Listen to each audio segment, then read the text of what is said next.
We're here to talk about a legend in gaming. No, not that one. This one. This time. This game predates me as a human being, but just so you can get back to cramming your orifices with TikToks, I'll give you my rating right now. It's a 7 out of 10. From the time you open the main menu, it takes you back to a fantastical time of 80s style pulp fantasy. The hair was sprayed, the Space Marines were men, and the gates were boulders. Is it the best game in the world? No. Does it hold up? Yes. Is it fun? Yes. Do I hate finding companions at the worst time in every goddamn mine and every piece of shrubbery? Yes. You start the game off in Candlekeep with 100 gold and a stick. I swiftly killed some cows for a head start on XP, and then I fucked a man in the bunkhouse. Not like that. For daring to pull a knife on me. My step-uncle was asking me to come to the local library so we can skip town for what I've done in the bunkhouse. Already setting up the plot of what the fuck is going on, and why is there a bounty on my head. From there, you and Gorion are ambushed by a strapping young Chad, clad in black armour, flanked by ogres, and Gorion gets fucking murked. From there, it's up to you to figure out your part to play in this. Unfortunately, I picked two-handed weapons and axes for my barbarian without realising there was no two-handed axes in the game. So don't do that. Also, rolling for your stats is bullshit, and it will always be bullshit, especially in a PC game where they encourage you to carry your character over to the next game. From caves to castles to mines to getting attacked every time I try and travel more than 2 feet, or God help me have a fucking nap, it's intriguing. Every step of the way. What quests lie in wait for me? What funny lines are the game characters going to give me next? The writing is great once you can get past the old paint job. What's under the hood is an awesome tongue-in-cheek adventure reminiscent of films like Monty Python, A Never-Ending Story, and Labyrinth. The story pacing is good and a fairly well-contained adventure, with the latter half feeling a bit chaotic as you're hounded by guards for taking out the trash in Candlekeep, which I did enjoy regardless of how much I wanted to kill the guards, but because they hadn't stepped on an ant mound, Jahira wouldn't allow it. She would storm out with her boyfriend if I did, because she sucks.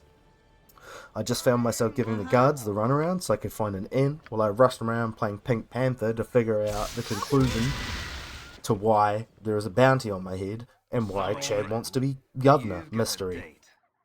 The setting is phenomenal, but as it should be considering the vast amount of media the game can pull lore and inspiration from, but a bit one-dimensional at times. The companions are varied and interesting, the quests are funny and enjoyable, and the decisions make small differences, like if you kill a hunter with some fanatical druids, because Jahira is a part of a group of murderous eco-terrorists, his brother will find you when you get to the Big Apple and try and avenge his death. The way you find awesome items and powerful spells in the wild is sick.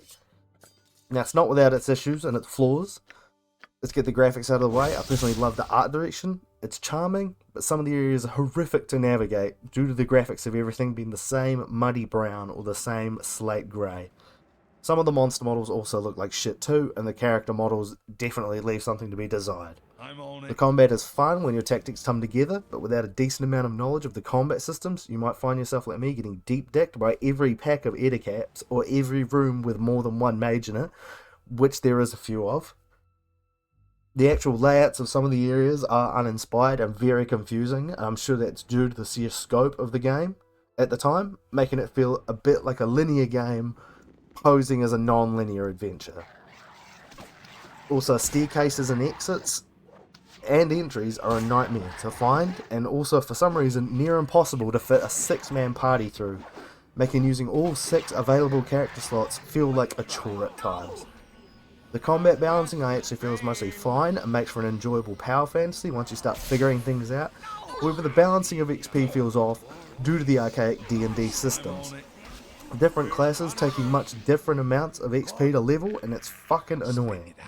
I understand it's to balance mages, probably, but the game throws level 5 mages at you fairly early, as well as just random jumps, with some creatures being worth up to 5k XP for no reason, while others are worth 120 flat, and every quest in the game seems to be worth 1k or none, in my experience, no pun intended. From a game released from before I was born, in a world about to be ravaged by Y2K, this game had some stiff competition, and I think this one has left the best legacy. I was quite impressed, and it managed to hold my attention the entire time, regardless of some of its second edition AD&D bullshit. I would rate it above 90% of RPGs that have been released after it, and a majority of its contenders, in my opinion, were released by the same developer, BioWare. 7 out of 10, on to Baldur's Gate 2. Hey, if you got all the way to the end, I really appreciate it. This is the first video I've ever edited and put on here, and any positive or negative comments are welcome below. Cheers, boys.